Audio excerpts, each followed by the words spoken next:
हर बारिश की रात एक ऐसा घर दिखाई देता है जो दिन निकलते ही गायब हो जाता है। उस घर के दरवाजे पर हर बार एक नया नाम लिखा होता है और सबसे डराने वाली बात, जिसका नाम उस दरवाजे पर लिखा होता है, अगले दिन वह व्यक्ति दावा करता है कि उसे पिछली रात की कोई याद ही नहीं। यह कोई भूतों की कहानी नहीं होगी। रहस्य पूरी तरह तार्किक होगा, लेकिन इतना गहरा कि अंत तक अनुमान लगाना मुश्किल होगा। कहानी शुरू करने से पहले आइए कहानी के मुख्य किरदारों से मिल लेते हैं। आरव सेन, एज 34, एक शांत, अंतर्मुखी लकड़ी का कारीगर। वह लोगों से कम बात करता है, लेकिन हर चीज को ध्यान से देखता है। 10 साल पहले उसने अपनी जिंदगी में किसी को खोया था। उसके बाद उसने अपने दिल के चारों ओर खामोशी की दीवार बना ली। उसे एक अजीब आदत है। हर रात ठीक 11:47 बजे वह गांव के बाहर बने पुराने पत्थर के पुल तक जरूर जाता है। कोई नहीं जानता क्यों। नैरा मल्होत्रा, एज 31, दिल्ली की एक सफल ऑडियो डॉक्यूमेंट्री निर्माता, एक दिन अचानक सब छोड़कर पहाड़ों में आ जाती है। लोग सोचते हैं कि वह नई शुरुआत करने आई है, लेकिन सच्चाई, वह किसी से भागकर नहीं, बल्कि किसी चीज को ढूंढने आई है। ऐसी चीज जिसका नाम उसने कभी किसी को नहीं बताया। ईशा, एज 28, गांव की लाइब्रेरियन। हर पुरानी डायरी, नक्शा और रिकॉर्ड उसे याद है, लेकिन जब भी कोई बरसाती हवेली का नाम लेता है, उसका चेहरा बदल जाता है, जैसे वह कुछ छिपा रही हो। विराज ठाकुर, एज 60, गांव का सबसे सम्मानित व्यक्ति।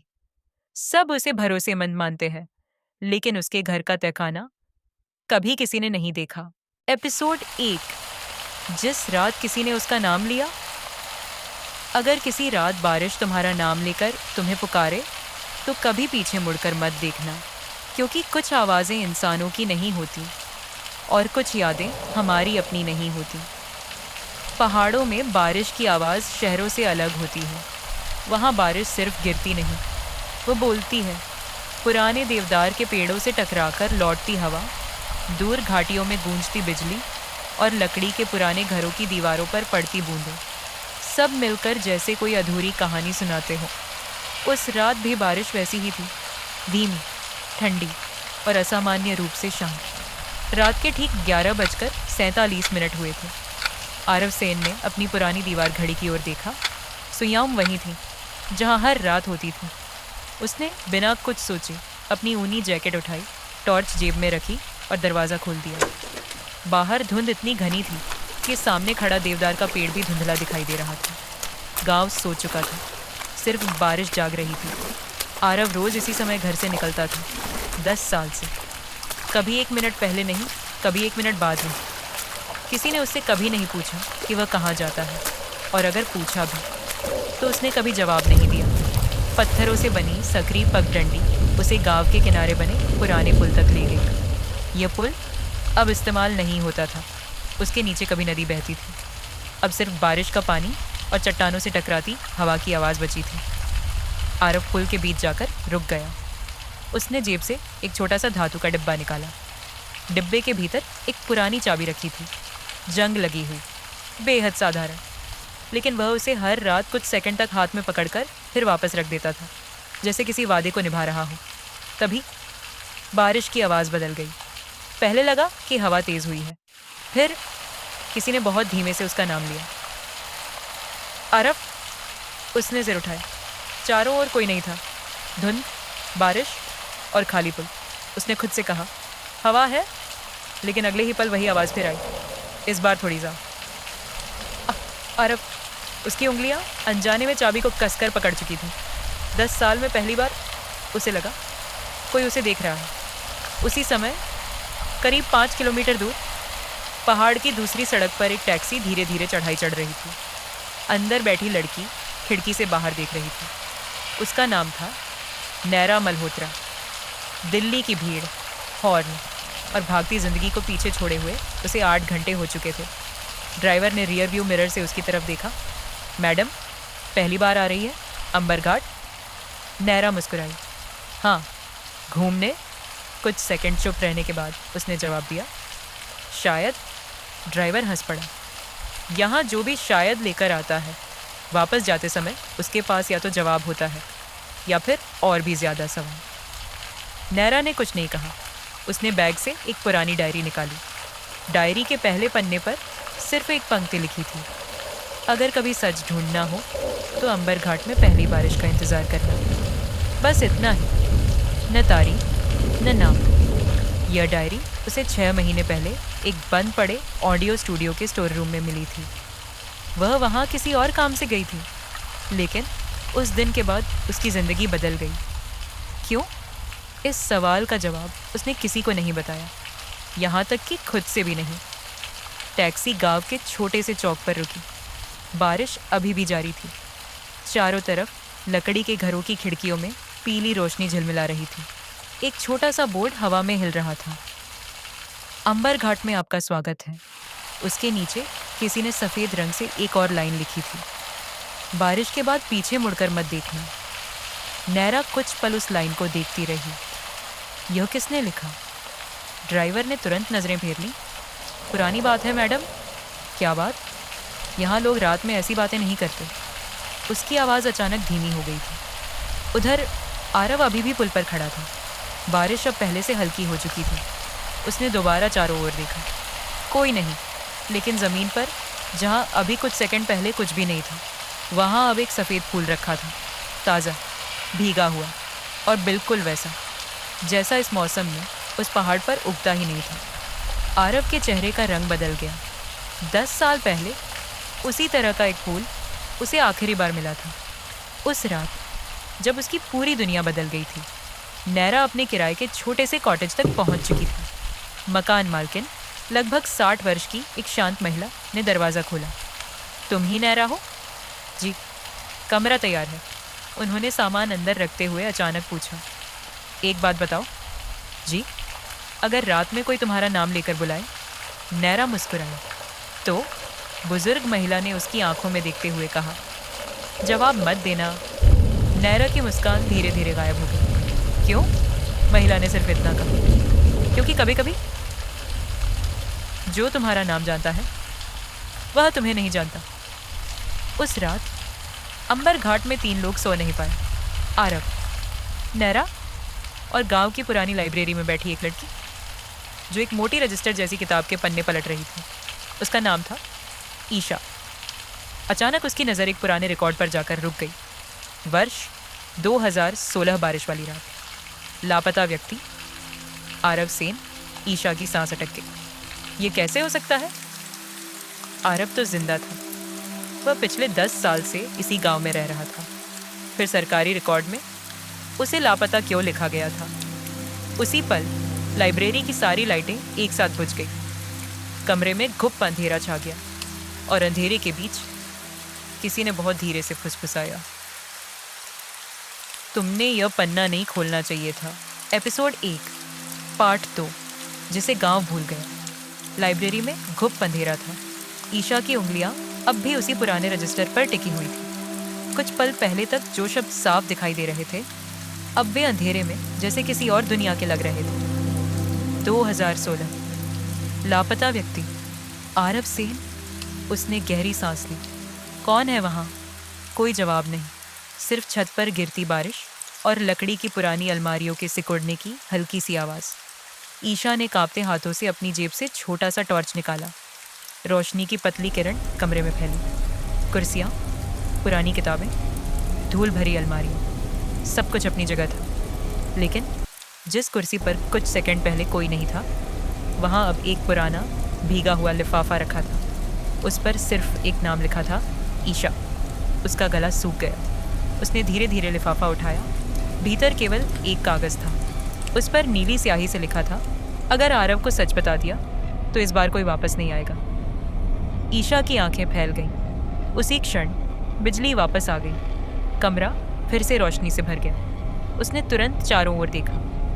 कोई नहीं, लेकिन कागज़ पर लिखे शब्द धीरे धीरे धुंधले होने लगे, जैसे बारिश की बूंदें स्याही को मिटा रही हों। कुछ ही सेकंड में कागज़ पूरी तरह खाली हो चुका था। उधर नैरा अपने कॉटेज के कमरे में बैठी थी। कमरा छोटा था, लेकिन बेहद सुकून देने वाला। लकड़ी की दीवारें, छोटा सा फायरप्लेस, खिड़की के बाहर लगातार गिरती बारिश और दूर कहीं बजती हवा की घंटियां। वह कई महीनों बाद पहली बार खुद को शांत महसूस कर रही थी। उसने बैग से वही पुरानी डायरी निकाली। पहले पन्ने के बाद बाकी सभी पन्ने लगभग खाली थे। सिर्फ बीच बीच में कुछ छोटे नोट्स। एक पन्ने पर लिखा था, जिसे पूरा गांव भूल चुका हो, उससे सच पूछना सबसे आसान होता है। दूसरे पर, पुराने पुल पर कभी किसी का इंतजार मत करना, वहां हमेशा कोई पहले से मौजूद होता है। तीसरे पर सिर्फ एक नक्शा बना था। उस नक्शे में गांव के उत्तर की ओर एक जगह को लाल गोले से घेरा गया था। नीचे लिखा था, बरसाती हवेली। नैरा ने मोबाइल निकाला। उसने इंटरनेट पर खोजा, अंबरघाट रेन हाउस। कोई परिणाम नहीं। बरसाती हवेली अंबरघाट, कुछ नहीं। ओल्ड मैंशन अंबरघाट, फिर भी कुछ नहीं। जैसे ऐसी कोई जगह कभी थी ही नहीं। तभी दरवाजे पर 3 हल्की दस्तक हुई। नैरा मुस्कुराई। शायद आंटी होंगी। उसने दरवाज़ा खोला। बाहर कोई नहीं था, सिर्फ बारिश और दरवाजे की चौखट पर रखा एक छोटा सा सफ़ेद फूल। वही फूल जो कुछ देर पहले आरव को पुल पर मिला था। नैरा ने फूल उठाया। उसे एक हल्की सी खुशबू आई। अजीब बात यह थी, उसे लगा वह इस खुशबू को पहले भी कहीं महसूस कर चुकी है, लेकिन कहाँ, उसे याद नहीं आया।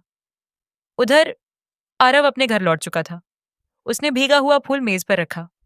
कुछ देर तक उसे देखता रहा। फिर धीरे धीरे अलमारी खोली। अंदर लकड़ी का एक पुराना डिब्बा रखा था। उसने डिब्बा खोला। उसके भीतर ठीक वैसा ही एक सूखा हुआ सफेद फूल रखा था। 10 साल पुराना। दोनों फूल एक जैसे, रंग, आकार, पंखुड़ियां, सब कुछ। आरव ने दोनों को साथ रखा। फिर बहुत धीमे से कहा, तुम फिर लौट आई हो। कमरे में कोई नहीं था, लेकिन उसी पल खिड़की अपने आप खुल गई। ठंडी हवा भीतर आई और मेज पर रखा नया फूल धीरे धीरे घूमकर दरवाजे की ओर इशारा करने लगा। आरव जम गया। उसने तुरंत पीछे मुड़कर देखा। दरवाजा बंद था, लेकिन दरवाजे के नीचे से किसी ने एक पुराना फोटो अंदर सरका दिया था। आरव ने कांपते हाथों से फोटो उठाया। ये उसी पुल का चित्र था जहां वह हर रात जाता था, लेकिन तस्वीर आज की नहीं थी, पुरानी थी, बहुत पुरानी। तस्वीर में 5 लोग खड़े थे। 4 चेहरों को वह पहचानता था। 5वां चेहरा बारिश की वजह से धुंधला था। उसने तस्वीर को रोशनी के पास ले जाकर देखा। जैसे ही धुंधला हिस्सा साफ हुआ, उसकी सांस रुक गई। वह 5वां चेहरा उसका अपना था, लेकिन तस्वीर के पीछे लिखी तारीख थी 14 जुलाई 1994। आरव का जन्म 1992 में हुआ था। 1994 में वह सिर्फ 2 साल का था। तो फिर एक 30-32 साल का आदमी 1994 की तस्वीर में कैसे खड़ा हो सकता था? उसी समय गांव के दूसरी ओर विराज ठाकुर अपने पुराने घर के तहखाने में उतरे। लोहे का भारी दरवाजा चरमराया। अंदर मिट्टी की गंध थी। दीवारों पर लकड़ी की सैकड़ों छोटी छोटी दराजें बनी थीं। हर दराज पर एक नाम लिखा था। कुछ नामों पर लाल निशान था, कुछ पर सफेद। विराज एक दराज के सामने रुके। उस पर लिखा था आरव सेन। उन्होंने दराज खोली। अंदर सिर्फ एक कागज था। उस पर एक नई लाइन अपने आप उभर रही थी, जैसे किसी अदृश्य हाथ ने अभी अभी लिखी हो। वह फिर पुल पर गया था। विराज ने आंखें बंद कर ली। 10 साल, उन्होंने धीरे से कहा। 10 साल तक सब ठीक रहा। अब यह फिर क्यों शुरू हो गया? अचानक तहखाने की सबसे आखिरी दराज अपने आप खुल गई। वह दराज वर्षों से बंद थी। उस पर धूल जमी थी। नाम पढ़ते ही विराज का चेहरा सफेद पड़ गया। उस पर लिखा था नैरा मल्होत्रा। उन्होंने फुसफुसाकर कहा, नहीं, यह लड़की यहां नहीं आनी चाहिए थी। उसी पल दराज के भीतर रखा पुराना रेडियो, जो शायद दशकों से बंद था, अपने आप चालू हो गया। उसमें से धीमी सी आवाज आई, बारिश शुरू हो चुकी है। इस बार कोई कहानी दोबारा नहीं लिखी जाएगी। और फिर रेडियो ने एक नाम लिया, नैरा। विराज के हाथ से लालटेन छूटकर जमीन पर गिर गई। अंधेरा पूरे तहखाने में फैल गया और अंधेरे के बीच किसी ने बहुत धीरे से हंसना शुरू। एपिसोड 1 पार्ट 2 जारी। बारिश कभी झूठ नहीं बोलती। तहखाने में फैले अंधेरे के बीच विराज ठाकुर कुछ क्षण बिल्कुल स्थिर खड़े रहे। पुराने रेडियो से आती खरखराहट अचानक बंद हो गई। फिर इतनी गहरी खामोशी छा गई कि उन्हें अपनी सांसों की आवाज भी भारी लगने लगी। उन्होंने कांपते हाथों से लालटेन उठाई और धीरे धीरे नैरा मल्होत्रा वाली दराज की ओर बढ़े। दराज पूरी तरह खुल चुकी थी। अंदर एक छोटा सा पीतल का लॉकेट रखा था। उस पर बारीक अक्षरों में लिखा गया था, स्मृतियां हमेशा रास्ता ढूंढ लेती है। विराज ने लॉकेट को छूने के लिए हाथ बढ़ाया, लेकिन जैसे ही उनकी उंगलियां उसे छूने वाली थी, पूरा तहखाना जोर से कांप उठा। ऊपर कहीं बिजली गिरी थी, मिट्टी छत से जड़ने लगी। उन्होंने तुरंत हाथ पीछे खींच लिया। नहीं, उन्होंने खुद से कहा। अभी नहीं। उन्होंने दराज बंद की, लेकिन इस बार दराज बंद नहीं हुई, मानो किसी ने अंदर से उसे पकड़ रखा हो। उसी समय नैरा अपने कॉटेज की खिड़की के पास खड़ी बारिश देख रही थी। नींद उसकी आंखों से कोसों दूर थी। पुरानी डायरी बार बार उसे अपनी ओर खींच रही थी। उसने फिर वही नक्शा खोला। लाल गोले के पास इस बार उसे कुछ नया दिखाई दिया। वह पहले वहां नहीं था। बहुत हल्की पेंसिल से एक और शब्द लिखा हुआ था, पूर्वी पगडंडी। नैरा ने भौहें सिकोड़ ली। क्या मैंने यह पहले नहीं देखा? उसने मोबाइल की टॉर्च जलाई। अब नीचे एक तीर भी बना हुआ था। तीर के पास केवल एक समय लिखा था, 11:47। नैरा के हाथ रुक गए। उसने दीवार पर लगी घड़ी की ओर देखा। 11:46। उसके दिल की धड़कन तेज हो गई। 1 मिनट, बस 1 मिनट। और तभी बाहर से किसी के धीमे कदमों की आवाज आई, जैसे कोई भीगी हुई मिट्टी पर धीरे धीरे चल रहा हो। वह खिड़की तक गई। बाहर धुंध के अलावा कुछ नहीं था, लेकिन कदमों की आवाज अब बिल्कुल उसके दरवाजे के सामने आकर रुक गई। फिर पूर्ण सन्नाटा। दूसरी ओर आरव अब भी सो नहीं पाया था। उसके सामने मेज पर रखी पुरानी तस्वीर खुली हुई थी। उसने कई बार उस तारीख को पढ़ा, 14 जुलाई 1994। यह असंभव था। उसने तस्वीर को उल्टा किया। पीछे किसी ने हाथ से लिखा था, जब 5वां लौटेगा बारिश फिर नाम पुकारेगी। आरव के चेहरे पर बेचैनी साफ दिखाई देने लगी। 5वां, उसने धीरे से दोहराया। लेकिन 5वां था कौन? उसी क्षण कमरे में रखी पुरानी दीवार घड़ी अपने आप बजने लगी, लेकिन समय 12 नहीं हुआ था। घड़ी की सुइयां अब भी 11:47 पर अटकी हुई थी। घड़ी लगातार बजती रही। हर ध्वनि के साथ बाहर बारिश और तेज होती गई। गांव के पुराने चर्च के पीछे घने देवदार के जंगल में एक आकृति खड़ी थी। उसके हाथ में काले रंग की छतरी थी। चेहरा पूरी तरह दिखाई नहीं दे रहा था। वह दूर से आरव के घर की ओर देख रही थी। फिर उसने जेब से एक छोटा सा नोटबुक निकाला। उसमें 4 नाम लिखे थे, आरव सेन नैरा, मल्होत्रा ईशा चौथा नाम अभी खाली था। उसने धीरे धीरे मुस्कुराकर पेन उठाया और चौथे स्थान पर लिखा, बारिश। उसने नोटबुक बंद की और धुंध में गायब हो गया। सुबह अंबर घाट की हवा हमेशा की तरह ताजा थी, मानो रात को कुछ हुआ ही ना हो। नैरा कॉटेज से बाहर निकली। बारिश थम चुकी थी। सड़कें चमक रही थीं। उसे गांव की छोटी सी चाय की दुकान दिखाई दी। वह उधर चल पड़ी। दुकान में सिर्फ 2 लोग बैठे थे, एक बुजुर्ग और दूसरा वही आदमी जिसे उसने पिछली रात पुल पर दूर से देखा था, आरव। दोनों की नजरें पहली बार मिली। कुछ सेकंड कोई कुछ नहीं बोला। चाय वाले ने मुस्कुराकर पूछा, नई मेहमान है? नैरा ने सिर हिलाया। आरव ने बस एक पल उसे देखा, फिर नजरें झुका ली। लेकिन उसी समय नैरा के हाथ से डायरी फिसलकर जमीन पर गिर गई। डायरी खुल गई। उसके बीच रखा नक्शा बाहर निकल आया। आरव की नजर जैसे ही उस नक्शे पर पड़ी, उसका चेहरा सफेद पड़ गया। वह अचानक अपनी कुर्सी से खड़ा हो गया। यह नक्शा? उसकी आवाज कांप रही थी। तुम्हें कहाँ मिला? नैरा कुछ समझ नहीं पाई। क्यों? आरव ने जवाब नहीं दिया। उसने जल्दी से चारों ओर देखा, फिर बहुत धीमी आवाज में कहा, अगर तुम्हें अपनी जिंदगी प्यारी है तो आज रात पूर्वी पगडंडी पर मत जाना। नैरा कुछ पूछ पाती, उससे पहले ही चाय की दुकान के बाहर खड़ा एक छोटा लड़का दौड़ता हुआ अंदर आया। वह हाँफ रहा था, आरव भैया, पुराने पुल के पास। वह घर फिर दिखाई दिया है। दुकान में बैठे सभी लोगों के चेहरे एक साथ पीले पड़ गए। चाय वाले के हाथ से केतली छूट गई। बुजुर्ग आदमी ने कांपते हुए भगवान का नाम लिया। और आरव, वह बिना एक शब्द बोले बारिश से भीगी सड़क की ओर दौड़ पड़ा। नैरा उसके पीछे देखती रह गई। उसे अभी तक समझ नहीं आया था कि एक ऐसे घर का नाम सुनकर जिसे शायद किसी ने देखा भी नहीं, पूरा गांव इतना डर क्यों गया। Episode 1, part 3। जो घर हर किसी को दिखाई नहीं देता। पुराने पुल के पास वह घर फिर दिखाई दिया है। छोटे लड़के की कांपती हुई आवाज जैसे पूरी चाय की दुकान में फैल गई। कुछ पल पहले तक जहां चाय की केतली की सीटी, लोगों की धीमी बातचीत और बारिश के बाद की सुकून भरी खामोशी थी, वहां अब ऐसा सन्नाटा था कि चूल्हे में जलती लकड़ी की चटकने की आवाज भी साफ सुनाई दे रही थी। चाय वाले ने बिना कुछ कहे दुकान का दरवाजा बंद कर दिया। बुजुर्ग आदमी ने धीरे से अपनी टोपी उतारी और आंखें बंद कर लीं। फिर से, उसने फुसफुसाकर कहा, इतने साल बाद। नैरा ने चारों ओर देखा। उसे समझ नहीं आ रहा था कि एक घर का नाम सुनते ही पूरे गांव के लोगों के चेहरों का रंग क्यों उड़ गया था। क्या हुआ है?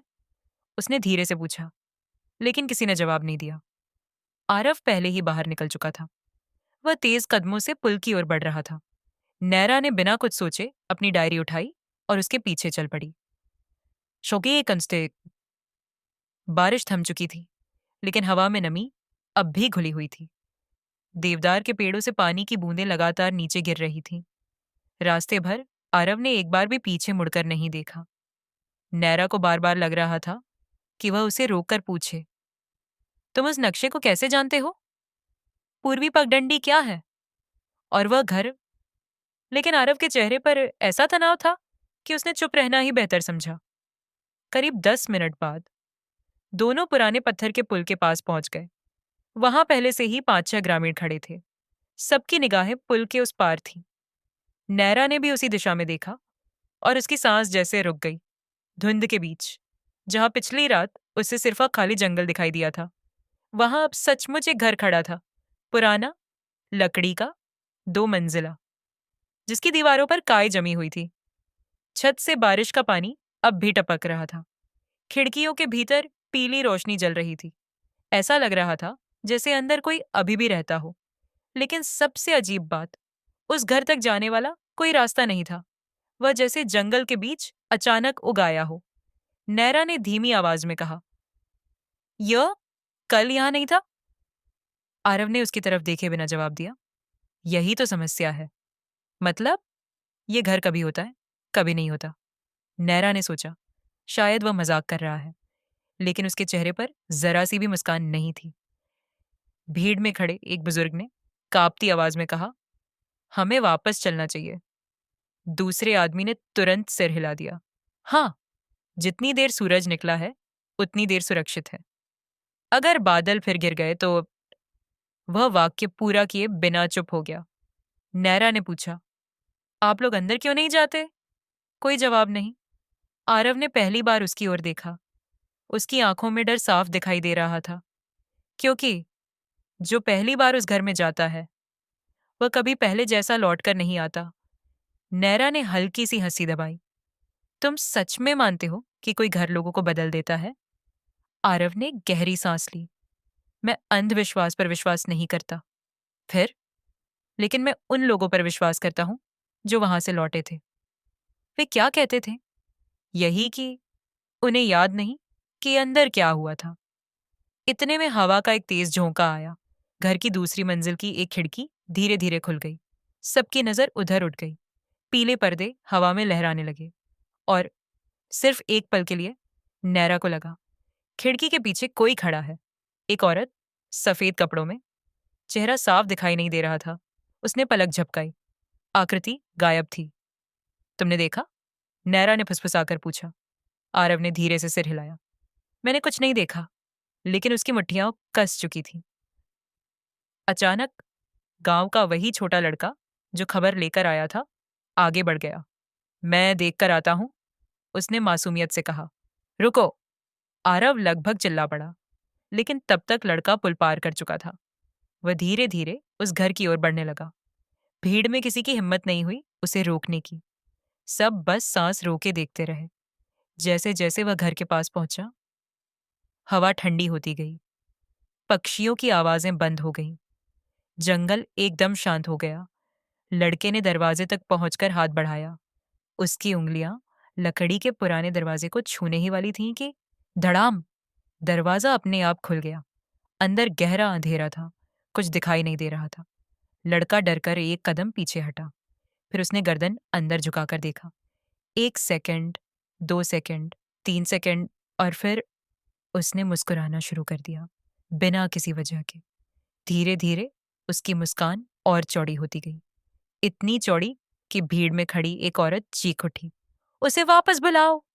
आरव पूरी ताकत से दौड़ा, लेकिन तभी लड़का एक कदम आगे बढ़ा और घर के अंदर चला गया। दरवाजा धीरे धीरे अपने आप बंद होने लगा। आरव पूरी गति से भाग रहा था। नैरा भी उसके पीछे दौड़ रही थी। बस कुछ ही कदमों की दूरी थी और तभी धड़ाम, दरवाजा पूरी तरह बंद हो गया। जंगल फिर से शांत हो गया, जैसे वहां कभी कोई था ही नहीं। आरव दरवाजे तक पहुंचा। उसने पूरी ताकत से उसे धक्का दिया। दरवाजा नहीं खुला। उसने फिर धक्का दिया, फिर, लेकिन दरवाजा पत्थर की दीवार की तरह अड़िग रहा। नैरा ने पहली बार उसके चेहरे पर असहाय डर देखा। आरव ने बहुत धीमी आवाज में कहा, इस बार बहुत देर हो गई। और उसी क्षण घर की दूसरी मंजिल की खिड़की में एक छोटा सा हाथ दिखाई दिया। वह उसी लड़के का था, लेकिन उसके पीछे खड़ा व्यक्ति वह लड़का नहीं था। वह कोई और था जो मुस्कुरा रहा था। एपिसोड 1, पार्ट 4, बंद दरवाजे के उस पार। आरव ने दोनों हाथों से पुरानी लकड़ी के दरवाजे को पूरी ताकत से धक्का दिया। खोलो। उसकी आवाज सुनसान जंगल में गूंज गई, लेकिन दरवाजा जरा भी नहीं हिला। लकड़ी पुरानी दिखाई देती थी, फिर भी उसमें किसी पत्थर जैसी कठोरता थी।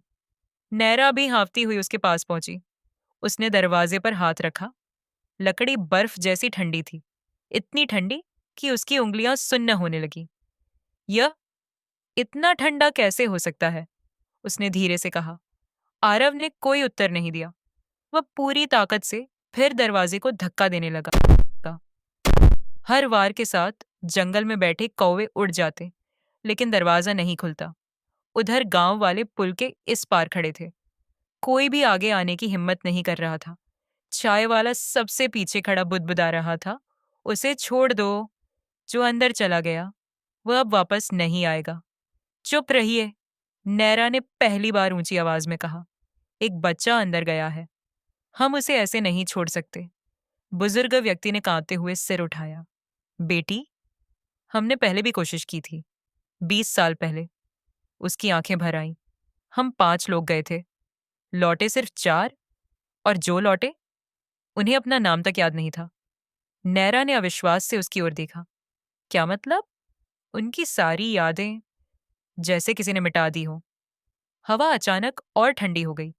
देवदार के लंबे पेड़ एक साथ झूम उठे। ऐसा लगा जैसे पूरा जंगल कोई पुराना रहस्य सुन रहा हो। आरव ने गहरी सांस ली, फिर वह धीरे धीरे पीछे हट गया। उसकी आंखें दरवाजे पर जमी थीं। यह दरवाजा बल से नहीं खुलेगा तो कैसे? नैरा ने पूछा। कुछ क्षण वह चुप रहा, फिर उसने धीमी आवाज में कहा, मुझे उम्मीद थी कि यह दिन कभी नहीं आएगा। उसने अपनी जैकेट की अंदरूनी जेब से एक पुरानी चांदी की चाबी निकाली। चाबी पर अजीब सी नक्काशी थी, बीच में एक सफेद फूल बना था। नैरा की सांस थम गई। यह वही फूल है जो मेरी डायरी में बना है। आरव ने पहली बार उसकी आंखों में देखा। हाँ, और यही कारण है कि मैं तुम्हें यहां आने से रोकना चाहता था। तुम मुझे पहले से जानते थे? आरव ने नजरें फेर ली।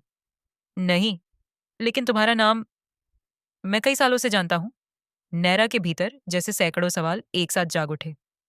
कैसे? आरव कुछ कह पाता उससे पहले पीछे से तेज आवाज आई। आरव! दोनों ने मुड़कर देखा। विराज ठाकुर तेजी से उनकी ओर चले आ रहे थे। उनके हाथ में वही पीतल का लॉकेट था जो तहखाने की दराज में मिला था। उनके चेहरे पर पहली बार घबराहट साफ दिखाई दे रही थी। उसे मत खोलो, उन्होंने दूर से ही चिल्लाकर कहा। अगर दरवाजा खुल गया तो सिर्फ शिव बच्चा नहीं लौटेगा। आरव का चेहरा कठोर हो गया। तो क्या उसे मरने के लिए छोड़ दूं? विराज कुछ पल चुप रहे, फिर बहुत धीमे बोले। कभी कभी एक जान बचाने की कीमत ब पूरे गांव को चुकानी पड़ती है। यह सुनकर गांव वालों में फुसफुसाहट फैल गई। नैरा अब और चुप नहीं रह सकी। बस, कोई मुझे सच बताएगा, यह घर क्या है? आप सब इससे इतने डरे हुए क्यों हैं? विराज ने उसकी ओर देखा। उनकी आंखों में अजीब सी उदासी थी। क्योंकि ये घर ईंट और लकड़ी से नहीं बना, ये बना है यादों से। नैरा समझ नहीं पाई। यादों से? विराज ने धीरे धीरे सिर हिलाया। जो लोग अपने जीवन में सबसे गहरा पछतावा लेकर जीते हैं, यह घर उन्हें पहचान लेता है और फिर उन्हें वही दिखाता है जो वे सबसे ज्यादा खो चुके हैं। आरव की मुट्ठियां कस गईं। नैरा ने उसकी ओर देखा। पहली बार उसे महसूस हुआ कि आरव भी कुछ खो चुका है, कुछ ऐसा जिसके बारे में वह किसी से बात नहीं करता। तभी घर के भीतर से एक बहुत हल्की आवाज आई, भैया। सबके शरीर में सिहरन दौड़ गई। वह उसी बच्चे की आवाज थी। भैया, मुझे घर जाना है। आरव एक कदम आगे बढ़ा। रुको, विराज ने उसका हाथ पकड़ लिया। ये उसकी आवाज भी हो सकती है, और नहीं भी। अगर ये छल हुआ तो? आरव ने उनकी पकड़ छुड़ा दी। अगर सच हुआ तो? कुछ पल दोनों एक दूसरे को देखते रहे। फिर आरव ने चांदी की चाबी दरवाजे के पुराने ताले में डाली। चाबी बिल्कुल सही बैठ गई। नैरा का दिल तेजी से धड़कने लगा। हवा अचानक बिल्कुल शांत हो गई। पेड़ स्थिर हो गए। बारिश की आखिरी बूंद भी गिरना बंद हो गई। पूरा जंगल जैसे किसी इंतजार में था। आरव ने धीरे धीरे चाबी घुमाई। क्लिक, ताला खुल गया। लेकिन दरवाजा अपने आप खुलने के बजाय धीरे धीरे अंदर की ओर सांस लेने लगा। हाँ, मानो पूरा घर जीवित हो। और उसने एक लंबी ठंडी सांस ली हो। दरारों से ठंडी धुंध बाहर निकलने लगी। नैरा ने कांपते हुए भीतर झांका। उसे केवल अंधेरा दिखाई दिया। फिर उस अंधेरे के बीच एक छोटी सी पीली रोशनी जली, जैसे किसी ने अंदर एक लालटेन उठाई हो। और उसी रोशनी में एक परिचित चेहरा उभरा। नैरा का चेहरा सफेद पड़ गया। उसकी आंखें फैल गईं। न नहीं, उसके होंठ कांपने लगे। क्योंकि जो व्यक्ति लालटेन लिए दरवाजे के अंदर खड़ा था, वह उसके पिता थे। वही पिता जिनकी मृत्यु 12 साल पहले हो चुकी थी। उन्होंने मुस्कुराकर कहा, इतनी देर क्यों लगा दी नैरा? और नैरा एक कदम अनायास उस घर की ओर बढ़ गई। एपिसोड 1, पार्ट 5, यादों के उस पार। नैरा के पैर जैसे किसी अदृश्य शक्ति के वश में आ गए थे। दरवाजे के भीतर खड़े व्यक्ति की आंखों में वही अपनापन था, वही शांत मुस्कान, वही स्नेह जिसे उसने 12 वर्षों से सिर्फ अपनी यादों में संभाल कर रखा था। पापा। उसके होठों से शब्द फुसफुसाहट बनकर निकले। उसकी आंखें नम हो गईं। उसे याद आया, 12 साल पहले अस्पताल का वह कमरा, मशीनों की लगातार बजती आवाज, डॉक्टर का झुका हुआ सिर, और उसके बाद एक ऐसा खालीपन जिसने उसकी पूरी जिंदगी बदल दी थी। लेकिन अब वह व्यक्ति बिल्कुल सामने खड़ा था, जैसे समय कभी बीता ही न हो। आ जाओ नैरा, उन्होंने उसी परिचित आवाज में कहा। बारिश थम गई है, अब डरने की कोई बात नहीं। नैरा ने अनायास एक कदम आगे बढ़ाया। नैरा! आरव की तेज आवाज जंगल में गूंज उठी। वह चौंक कर रुकी। आरव ने उसका हाथ पकड़ लिया। उसकी पकड़ मजबूत थी, लेकिन उसमें घबराहट साफ महसूस हो रही थी। उधर मत देखो। लेकिन वो मेरे पापा हैं। नहीं, आरव ने उसकी आंखों में देखते हुए धीरे से कहा। अगर तुमने अपने दिल की बात सुनी तो तुम वापस नहीं आओगी। नैरा ने उसकी पकड़ छुड़ाने की कोशिश की। तुम कैसे तय कर सकते हो कि मैं क्या देख रही हूं?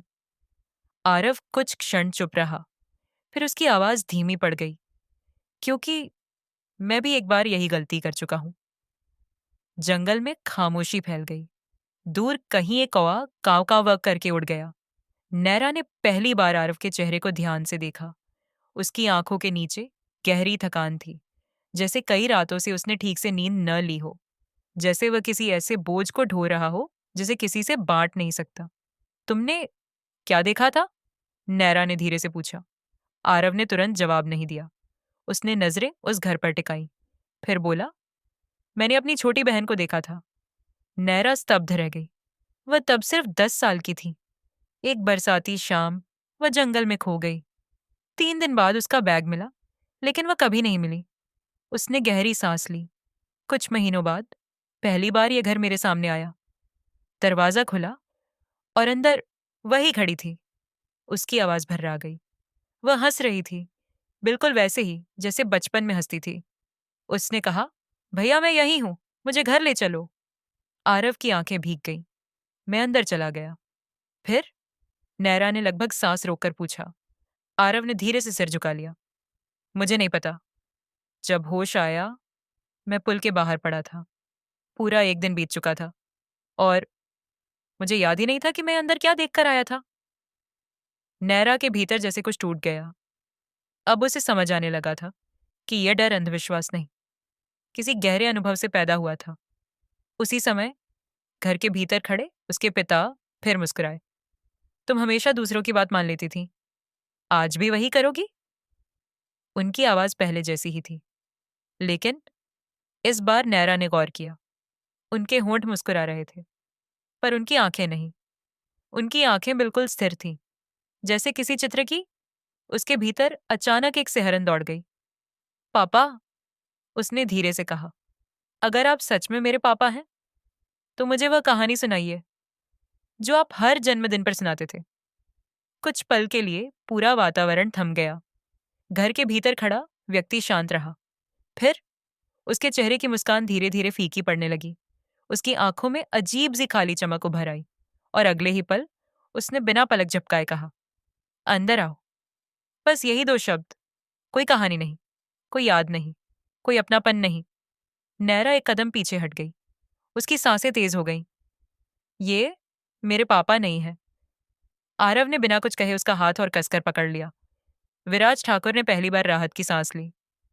घर ने तुम्हारी सबसे गहरी याद उधार ली थी, उन्होंने धीमे स्वर में कहा, लेकिन वह उसे पूरी तरह निभा नहीं पाया। नैरा ने उनकी ओर देखा। मतलब? जो चीज तुम्हें बुला रही है वह तुम्हारी यादें पढ़ सकती है, लेकिन उन्हें जी नहीं सकती। उसी क्षण घर के भीतर का अंधेरा अचानक और गहरा हो गया। लालटेन की पीली लौ कांपी और बुझ गई। पूरा घर फिर से स्याही जैसा अंधेरा हो गया।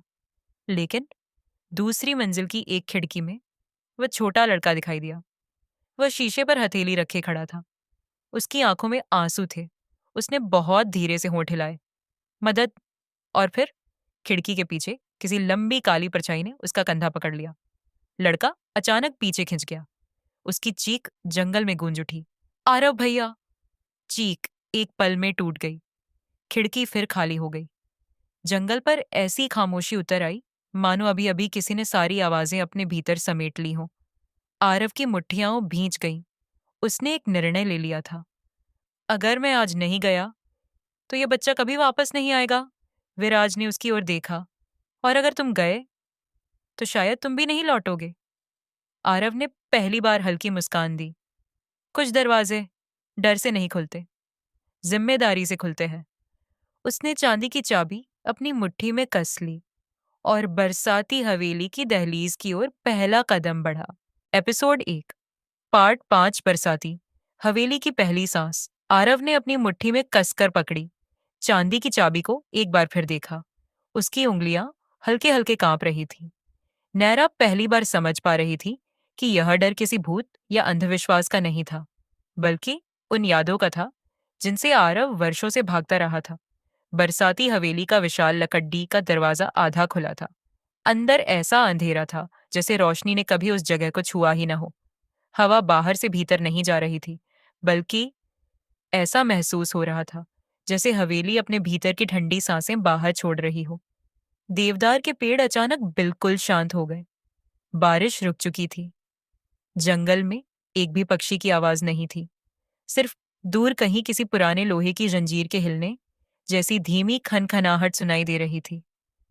आरव ने बिना पीछे देखे कहा, अगर अंदर कुछ भी अजीब दिखाई दे, किसी भी आवाज पर भरोसा मत करना। नैरा ने पूछा, और अगर मुझे अपने किसी अपने की आवाज सुनाई दे? आरव कुछ क्षण चुप रहा, फिर बहुत धीमे बोला, सबसे पहले उसी पर शक करना। नैरा का दिल बैठ गया। क्या तुम्हें लगता है मेरे पापा फिर दिखाई देंगे? अगर यह घर तुम्हारे डर को समझ चुका है? ओह, तो हाँ, उसका उत्तर सुनकर नैरा के भीतर एक अजीब बेचैनी फैल गई। वह बार बार खुद को समझा रही थी कि उसके पिता अब इस दुनिया में नहीं है, लेकिन दिल दिल तर्क नहीं मानता। वह अब भी उस मुस्कान को याद कर रहा था जो कुछ क्षण पहले दरवाजे के भीतर दिखाई दी थी। विराज ठाकुर उनके पास आए। उन्होंने जेब से पीतल का छोटा सा लॉकेट निकाला और आरव की हथेली पर रख दिया। इसे अपने पास रखना। आरव ने लॉकेट को देखा। क्या इसे सचमुच फर्क पड़ेगा? विराज ने हल्की मुस्कान दी। मुझे नहीं पता, लेकिन मेरे दादा हर बार इसे लेकर अंदर गए थे और हर बार वापस लौट आए थे। क्या उन्हें सब याद रहता था? विराज की मुस्कान तुरंत गायब हो गई। नहीं, वह लौट तो आते थे, लेकिन हर बार अपनी जिंदगी का एक हिस्सा भूल जाते थे। नैरा ने हैरानी से पूछा। कैसे? विराज ने कुछ क्षण तक हवेली को देखा। पहली बार लौटे तो उन्हें अपनी मां का चेहरा याद नहीं था। दूसरी बार अपने सबसे अच्छे दोस्त का नाम। तीसरी बार उन्हें यह भी याद नहीं रहा कि उन्होंने शादी क्यों की थी। उन्होंने गहरी सांस ली। इस घर की सबसे बड़ी कीमत जान नहीं है, यादें हैं। नैरा के हाथ अनायास अपनी डायरी पर चले गए। अगर सचमुच यह घर यादें छीन लेता है, तो क्या वह अपनी मां की आखिरी मुस्कान भी भूल सकती है? यह विचार ही उसके भीतर सिहरन भर गया। अचानक हवेली के भीतर से धीमी सी हंसी सुनाई दी। एक बच्चे की। वही बच्चा जो कुछ देर पहले अंदर गया था। आरव भैया। उसकी आवाज बिल्कुल साफ थी। मैं ठीक हूं, आप भी अंदर आ जाइए। नैरा का चेहरा खिल उठा। वह जिंदा है। लेकिन आरव की आंखें सिकुड़ गईं। उसने ध्यान से आवाज सुनी, फिर बहुत धीरे बोला। नहीं, कुछ गड़बड़ है। क्या? उसने मुझे कभी आरव भैया नहीं कहा। वह हमेशा भैया आरव कहता है। नैरा चौंक गई। इतना छोटा सा अंतर, लेकिन अगर आरव सही था तो अंदर जो आवाज थी वह लड़के की होकर भी लड़के की नहीं थी। आरव ने धीरे धीरे एक कदम भीतर रखा। जैसे ही उसका पैर दहलीज के अंदर पहुंचा, उसे ऐसा लगा जैसे तापमान अचानक कई डिग्री गिर गया हो। ठंडी हवा उसके चेहरे से टकराई। लकड़ी की भीगी हुई गंध, पुराने कागजों की सीलन और कहीं दूर जलती मोमबत्ती की हल्की महक, सब एक साथ महसूस होने लगे। नैरा ने भी हिम्मत जुटाकर अंदर कदम रखा। हवेली बाहर से जितनी छोटी दिख रही थी, अंदर उतनी ही विशाल थी। लंबा गलियारा, दोनों ओर बंद दरवाजे, ऊपर जाती घुमावदार लकड़ी की सीढ़ियां और छत से लटकता एक पुराना झूमर जो बिना हवा के भी बहुत धीरे धीरे हिल रहा था। यह कैसे संभव है? नैरा की आवाज फुसफुसाहट से भी धीमी थी। बाहर से तो इतनी बड़ी नहीं लग रही थी। आरव ने कोई जवाब नहीं दिया। वह फर्श पर झुक गया। लकड़ी पर जमे धूल के बीच कुछ निशान बने हुए थे, बहुत छोटे नंगे पैरों के, जैसे कोई बच्चा अभी अभी दौड़ता हुआ यहां से गुजरा हो। वे निशान सीधे गलियारे के अंत तक जाते थे और फिर अचानक गायब हो जाते थे। निशान यहीं खत्म क्यों हो गए? नैरा ने पूछा। आरव ने हाथ बढ़ाकर धूल को हटाया। लकड़ी के फर्श पर बहुत हल्की रेखाएं उभर आईं। वह किसी छिपे हुए दरवाजे की सीमा थी। आरव ने धीरे से कहा, हवेली हमें रास्ता दिखा रही है या किसी जाल की ओर ले जा रही है। उसी क्षण पूरे गलियारे में एक साथ सभी पुराने दरवाजे टक टक टक धीरे धीरे अपने आप खुलने लगे। हर कमरे के भीतर सिर्फ अंधेरा था, लेकिन सबसे आखिरी कमरे से एक पीली रोशनी बाहर आ रही थी और उसी रोशनी के बीच किसी ने बहुत धीमी आवाज में नैरा का नाम पुकारा। नैरा। वह आवाज इस बार उसके पिता की नहीं थी। वह एक स्त्री की आवाज थी। ऐसी आवाज जिसे नैरा ने वर्षों से सिर्फ अपने सपनों में सुना था। उसका चेहरा सफेद पड़ गया। उसने कांपते होठों से केवल एक शब्द कहा, मां। और उसी क्षण गलियारे की सारी रोशनियां एक साथ बुझ गईं। पूरा गलियारा एक पल में अंधेरे में डूब गया।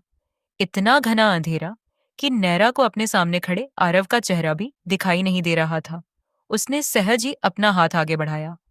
कुछ क्षण बाद उसकी उंगलियां आरव की कलाई से टकराईं। मैं यही हूं, आरव ने धीमे स्वर में कहा। उसकी आवाज पहले जैसी स्थिर थी, लेकिन नैरा महसूस कर सकती थी कि उसकी सांसें सामान्य से कहीं तेज चल रही थीं। तुमने भी वह आवाज सुनी? आरव कुछ क्षण चुप रहा। हाँ, वह मेरी माँ की आवाज थी। नहीं, आरव ने तुरंत कहा, वह तुम्हारी यादों की आवाज थी। दोनों में फर्क होता है। नैरा ने धीरे से पूछा, क्या तुम्हें यकीन है? आरव ने कोई उत्तर नहीं दिया। सामने कहीं से फिर वही स्त्री स्वर सुनाई दिया। नैरा, तुम हमेशा देर से आती हो। उस आवाज में शिकायत नहीं थी, बस गहरा अपनापन था। नैरा की आंखों के सामने बचपन की तस्वीरें तैरने लगीं। रसोई में खड़ी उसकी माँ, हल्दी और इलायची की खुशबू, बरसात की दोपहरें, स्कूल से लौटते समय दरवाजे पर इंतजार करती मुस्कान। उसका गला भराया। आरव ने उसका हाथ कस कर पकड़ लिया। सांस पर ध्यान दो, यादों पर नहीं। क्यों? क्योंकि यह घर तुम्हें वहीं ले जाएगा जहां से तुम कभी लौटना नहीं चाहोगी। कुछ क्षण बाद गलियारे के दूसरे सिरे पर एक हल्की पीली रोशनी दिखाई दी, जैसे किसी ने पुरानी लालटेन जलाई हो। धीरे धीरे वह रोशनी उनकी ओर बढ़ने लगी। नैरा का दिल जोर जोर से धड़कने लगा। कोई आ रहा है, आरव ने फुसफुसाकर कहा। शांत रहो। रोशनी और पास आई। अब एक आकृति दिखाई देने लगी। लंबा कोट, हाथ में लालटेन, सफेद बाल, लेकिन चेहरा अब भी छाया में था। जब वह कुछ ही कदम दूर रह गया तो उसने लालटेन थोड़ा ऊपर उठाई। विराज ठाकुर। नैरा ने राहत की सांस ली। आप? विराज ने धीमी मुस्कान दी। मैं जानता था तुम दोनों अंदर आओगे। आप कब आए? आरव ने पूछा। शायद। विराज कुछ पल सोचते रहे। मुझे ठीक से याद नहीं। आरव का चेहरा गंभीर हो गया। आपको सचमुच याद नहीं? विराज ने इधर उधर देखा। यह जगह समय को उलझा देती है। यहाँ 5 मिनट, बाहर 1 घंटा भी हो सकते हैं। और कभी 1 घंटा, सिर्फ 1 मिनट। नैरा ने घबराकर अपनी घड़ी देखी। घड़ी अब भी 11 बजकर 47 मिनट पर रुकी हुई थी। वही समय जो उसकी डायरी में लिखा था। उसने मोबाइल निकाला। स्क्रीन बंद थी। बैटरी पूरी होने के बावजूद मोबाइल चालू नहीं हो रहा था। आरव ने शांत स्वर में कहा, यहां किसी मशीन पर भरोसा मत करना, सिर्फ अपनी समझ पर भरोसा करना। तीनों उस पीली रोशनी के साथ आगे बढ़ने लगे। गलियारे की दीवारों पर पुराने चित्र टंगे थे। हर चित्र में वही हवेली दिखाई देती थी, लेकिन हर चित्र में मौसम अलग था। कहीं बर्फ गिर रही थी, कहीं धूप थी, कहीं घना कोहरा। और एक चित्र जिसे देखकर नैरा ठिठक गई। उसमें आरव खड़ा था, ठीक इसी गलियारे में, उसी हरे जैकेट में, उसी उम्र में। चित्र के नीचे तारीख लिखी थी, 12 अगस्त 1998। नैरा ने धीरे से कहा, यह कैसे हो सकता है? तब तो तुम। आरव ने चित्र से नजरें नहीं हटाई। तब मेरी उम्र सिर्फ 6 साल थी। कुछ देर तक कोई कुछ नहीं बोला। अगर यह चित्र सच था तो फिर यह बनाया किसने और क्यों? विराज ने बहुत धीमे स्वर में कहा, हवेली कभी कभी भविष्य भी याद रखती है। आगे बढ़ते ही गलियारा 2 हिस्सों में बंट गया। बाईं ओर एक लकड़ी का दरवाजा था। उस पर सफेद फूल उकेरा गया था। दाईं ओर लोहे का पुराना दरवाजा था। उस पर सिर्फ एक शब्द लिखा था, वापसी। नैरा ने पूछा, किधर जाए? आरव ने उत्तर देने से पहले दोनों दरवाजों को ध्यान से देखा। फिर उसकी नजर नीचे गई। फर्श पर धूल में छोटे छोटे पैरों के निशान बने थे। वही बच्चे के निशान। वे सीधे सफेद फूल वाले दरवाजे तक जाते थे। आरव ने धीरे से कहा, बच्चा उधर गया है। विराज ने तुरंत सिर हिलाया। और इसलिए हमें उधर नहीं जाना चाहिए। क्यों? क्योंकि हवेली हमेशा वही रास्ता दिखाती है जिसे तुम सबसे पहले चुनो, और वही रास्ता सबसे खतरनाक होता है। नैरा उलझ गई। तो फिर सही रास्ता कौन सा है? विराज ने फीकी मुस्कान के साथ कहा, अगर मुझे पता होता अब, तो मैं 30 साल पहले यह रहस्य सुलझा चुका होता। उसी समय हवेली के भीतर, कहीं बहुत दूर, एक पुरानी घड़ी ने घंटा बजाया। टन टन टन। आवाज इतनी गहरी थी कि दीवारें हल्का हल्का कांप उठीं। उसके बाद ऊपर की मंजिल से किसी के दौड़ने की आवाज आई, तेज, बेचैन, जैसे कोई किसी से बचकर भाग रहा हो। नैरा ने अनायास ऊपर देखा। सीढ़ियों के मोड़ पर सिर्फ एक पल के लिए एक छोटी सी आकृति दिखाई दी। वही बच्चा। उसने नीचे झुककर आरव की ओर देखा और बहुत धीरे से सिर हिलाया। जैसे कहना चाहता हो, जल्दी करो। अगले ही क्षण उसके पीछे अंधेरे से दो लंबे हाथ निकले। उन्होंने बच्चे के कंधों को पकड़ लिया। बच्चे की आंखें भय से फैल गईं। उसने चीखने की कोशिश की, लेकिन आवाज बाहर नहीं आई। अंधेरा उसे पीछे खींच ले गया। सीढ़ियां फिर खाली हो गईं। आरव ने बिना एक पल गंवाए सफेद फूल वाले दरवाजे की ओर कदम बढ़ाया। विराज ने उसका हाथ पकड़ लिया। रुको, अगर यह वही कमरा हुआ तो एक बार अंदर जाने के बाद तुम्हें अपनी सबसे कीमती याद की कीमत चुकानी पड़ेगी। आरव कुछ पल शांत खड़ा रहा। फिर उसने धीमे स्वर में कहा, अगर उस बच्चे को बचाने के लिए मुझे अपनी सारी यादें भी छोड़नी पड़े, हम तो भी सौदा बुरा नहीं होगा। यह कह उसने दरवाजे के हैंडल पर हाथ रखा। हैंडल बर्फ जैसा ठंडा था। उसने धीरे धीरे उसे घुमाया। क्लिक। दरवाजा अपने आप खुलने लगा। अंदर से गर्म सुनहरी रोशनी बाहर फैली और उसी रोशनी के बीच एक परिचित आवाज गूंजी, आरव, क्या इस बार भी मुझे अकेला छोड़ दोगे? आरव का चेहरा एक पल में बदल गया। उसकी आंखों में ऐसा दर्द उतर आया जैसा नैरा ने पहले कभी नहीं देखा था, क्योंकि वह आवाज उसकी खोई हुई छोटी बहन की थी। और पहली बार आरव के कदम भी डगमगाने लगे। कहानी अभी खत्म नहीं हुई, क्योंकि अभी तो हवेली ने अपना पहला दरवाजा ही खोला है। अगले भाग में आरव और नैरा को फैसला करना होगा, क्या वे अपनी यादों पर भरोसा करेंगे या एक दूसरे पर। अगर आप इस रहस्य का अगला अध्याय मिस नहीं करना चाहते तो चैनल को सब्सक्राइब करना न भूलें। हम फिर मिलेंगे अगली बरसाती रात में।